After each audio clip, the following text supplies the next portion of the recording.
Þá það 7. dagskrárliður álagning gjalda fasteignagjöld 2017. Guðmundur Baldur Guðmundsson, bæjarfulltrúi, tekur til máls. Forseti, ágætu bæjarfulltrúar. Hér lögð fram tillaga álagningar fasteignagjalda 2017 sem tekið var fyrir í bæjarráði 20. desember og vísað til staðfestingar hér í bæjarstjórn. Hér ekki að ræða breytingar á fasteignagjöldum sem slíkum, að öðru leyti því að við erum að hækka vatnsgjald og fráveitugjöld sem að renna til Norðurorku og hækkunin nemur 3,5%. Annars eru álagningarprósentur í fasteignagjöldum óbreyttar frá fyrra ári. Þetta er lagt fram til samþykktar í bæjarstjórn. Takk fyrir. Guðmundur Baldur Guðmundsson, bæjarfulltrúi, hefur lokið máli sínu. Orðið laust. Bæjarfulltrúi Gunnar Gíslason hefur beðið orðið.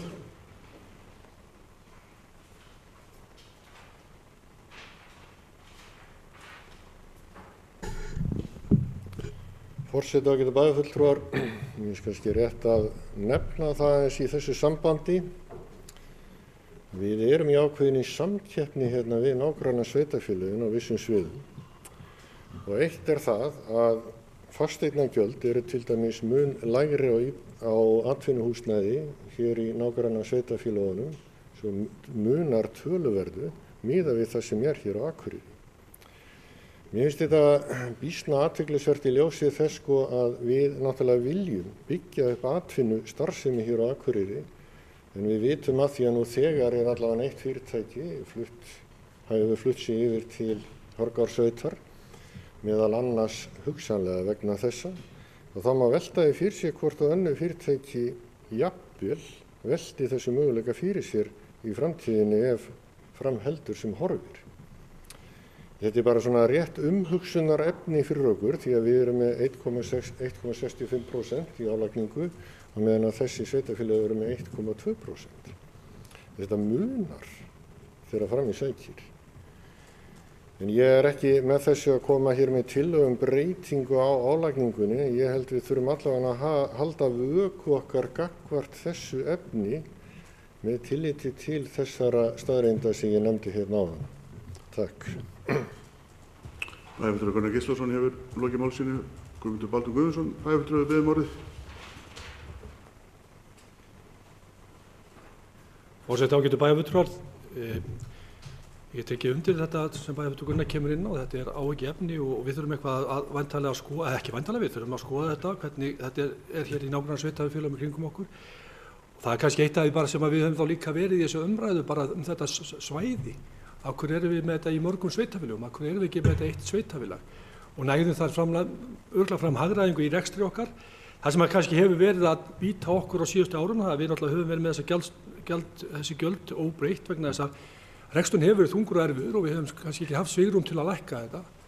En ég alveg sammála því sem bæjarfulltrúi Gunnar kom inn á, þetta er áhyggjuefni og við þurfum kannski að velta þessu betur fyrir okkur en eins og hann kom framkomi ólegast, þá hann ekki að leggja til hennar breytingartillögu, en þetta er samt svona eitthvað sem við þurfum að vera vakandi yfir. Takk fyrir.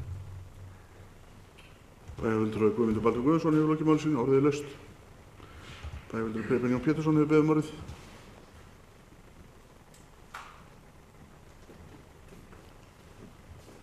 Forseti, bæjarfulltrúar.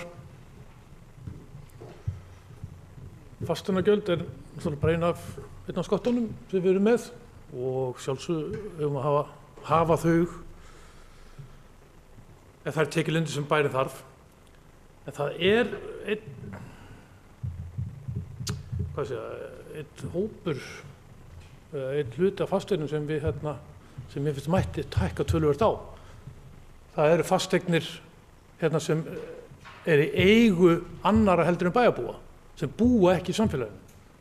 Og þetta töluvert vaxandi vandamál og þetta ekki einfalt, ég gerir mig algjörlega grein fyrir því og það þarf einhverja sérstaka heimildir svo ég fekk nú upp hjá bæjarstjóra til þess að setja á hærri fasteignagjöld á íbúðir sem eru svona orlofsíbúðir fyrir meira fólk, ekki annars staðar á landinu eða öðrum sveitarfélögum, jafnvel brottflótta Akureyringa og annað. Ef ég held ég sem farið með rétt mál, þá gerði Stykkishólmar og það sveitarfélag þar í kring, þeir beittu þeirri aðferð þeir settu fasteignagjöldin í botn og lækkuðu örlítið útsvarið til móts við þennan kostnað. Þannig að þessu fenguðu þarna upp á móti og hugsanlega er þetta að gera þetta með sorphirðugjaldinu eða eitthvað setja það bara enn hærra þar sem maður borgar fyrir hvert einasta hús og svo lækkar og útsvarið örlítið á móti. Eða einhver annar tekjustoð sem við getum hækkað hærra. Þetta er kannski, við erum kannski komin 1000 brot úr prósentu, ég veit ekki hvað sem þarf að gera. En þetta er leið og ég held að menn ætti bara að skoða hana.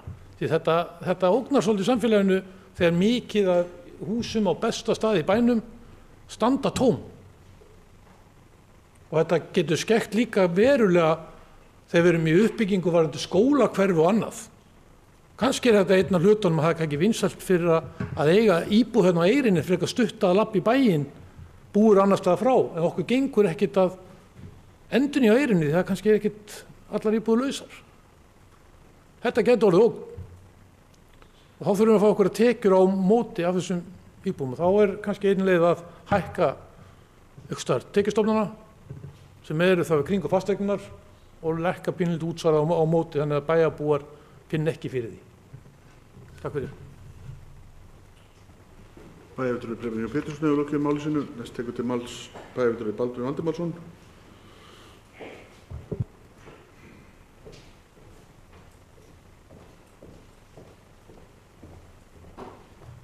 Forseti, ágætu bæjarfulltrúar.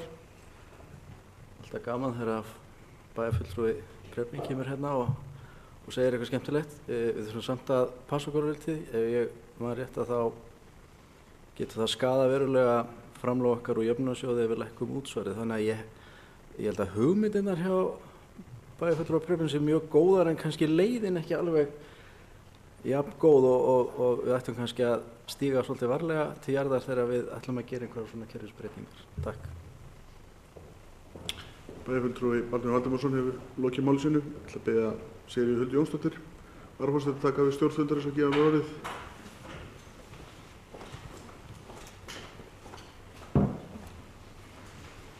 Bæjarfulltrúi Matthías Rögnvaldsson hefur beðið orðið. Forseti, ágætu bæjarfulltrúar. Ég tek alveg undir það sem að bæði, raun og veru sem allir ræðumenn hafa sagt og það sem bæjarfulltrúi Gunnar kom inn og Preben og Baldvin, að við eigum að sjálfsögðu að skoða þetta vegna þess að það er ákveðin ógn í því hvað það er, sem sagt, við erum í samkeppni, við viljum að sjálfsögðu hér sé við höfum alltaf verið að skoða leiðir til þess að ná í meiri tekjur á þess að það bitni á hvort sem það er þessi tekjumódeli eða bitni á eldri borgurum, þú veist, hækkun á fasteignaskatti, lágar tekjur og það eru alls konar svona hluti sem þarf að taka tillit til en við höfum að sjálfsögðu að vera tilbúin að skoða þetta og við erum náttúrulega bara að vinna harðar að því þar sem við höfum verið að ræða að við náum upp nánara samstarfi og helst einhverju sameiningu við sveitarfélögin í kringum okkur vegna þess að það gerir okkur bara enn sterkari öll saman. Það er rosalega erfitt þegar fyrirtæki velja það að fara hér út úr bænum að þau finnst fasteignaskatturinn svo háður. Þetta skiptir þau máli en öll þjónustan er hugsanlega hér og öll þjónustan og öll viðskiptin koma hérðan og við þurfum þar að leiðandi finna einhverja leiðir hvaða leiðir verða en við höfum að sjálfsögðu að taka umræðu það en ég er ekki að leggja til neina breytingar á því sem liggur hér fyrir heldur að mun ég samþykkja það en við eigum að taka umræðu hitt, finna leiðir að því við erum náttúrulega sjálfsögðu í samkeppni. Við erum bara í samkeppni viðskiptavini og við þurfum að finna leiðir til þess að geta verið öflugari í þessari samkeppni. Við höfum allt til alls. Takk fyrir. Bæjarfulltrúi Matthías Rögnvaldsson hefur lokið máli sínu og biður forseta að taka aftur í stjórn fundarins.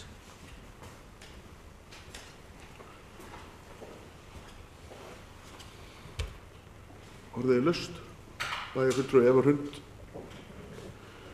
Einarsdóttir hefur beðið orðið.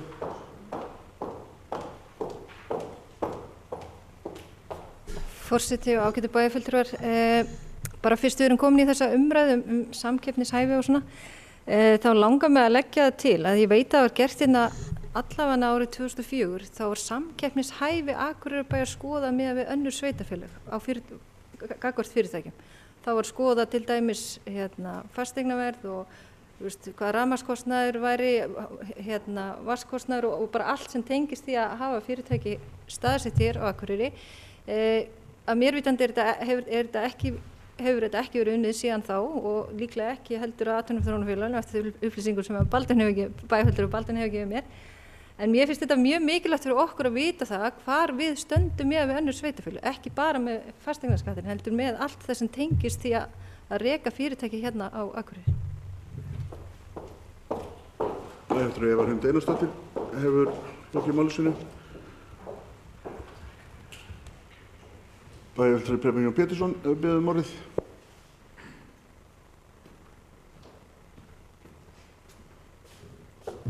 Þetta getur verið svona mál sem maður langar að koma upp kannski 4 sinnum. Svara svona stutt eins og bæjarfulltrúi Baldvin kom.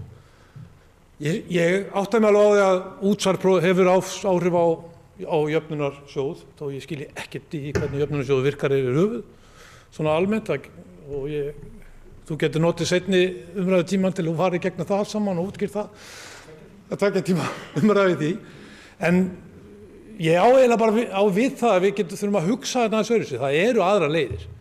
Ef við til að viljum ekki hækka þessi gjöld og kannski borga niður bara leikskólagjöld eða hjálpa barnafólki mest eða einhverjar svona leiðir, þó ég sé ekki endilega að segja við erum að gera það. En við þurfum að finna einhvern veginn hvernig við getum náð tekjum af þessum húsnæðum sem eru ekki að skapa tekjur á annan hátt. Takk. Bæjarfulltrúi Preben Jón Pétursson hefur lokið máli sínu. Bæjarfulltrúi Guðmundur Baldur Guðmundsson hefur beðið orðið.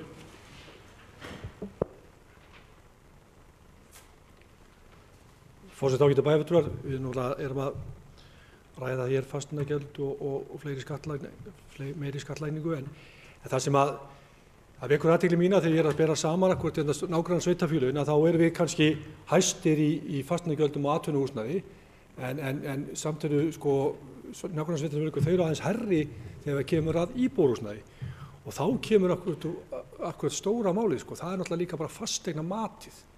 Og það er til dæmis væri gaman að velta fyrir sér fasteignamati á húsnæði sem stendur yst hér í byggðin okkar og versus þá fasteignamati á húsnæði sem stendur hinum yfir lækinn í Hörgársveit. En það er náttúrulega fasteignamati sem ræður náttúrulega mest það hvað þú átt að borga mikið í skatt. Þannig að það munar töluvert miklu hvort matið sem slíkt. Þannig að það er líka eitt af þessum sem maður líka veltir við sér, hvernig meta menn fasteignir sem eru norðan við til að mynda Lónsána versus það sem eru sunnan við Lónsána. Það er líka stórt mál. Og ég er mjög hrifinn af þessari tillögu sem bæjarfulltrúi Eva kom með og ég held að það væri sem menn ætti að taka upp í Akureyrarstofu. Og akkúrat það sem forseti bæjarstjórnar var að tala hér áðan, varðandi atvinnuþróunarfélagið, verkefni þeir sem voru í atvinnumálanefnd, þau eru að fara yfir að þetta sé eitt af þessum sem væri mjög skemmtilegt að skoða. Og taka upp þessa skýrslu frá 2004 og velta því fyrir sig hvernig stöndum við núna. En þetta er bara mál sem við þurfum alltaf að vera vakandi fyrir. Takk fyrir. Bæjarfulltrúi Guðmundur Baldur Guðmundsson hefur lokið máli sínu, orðið er laust.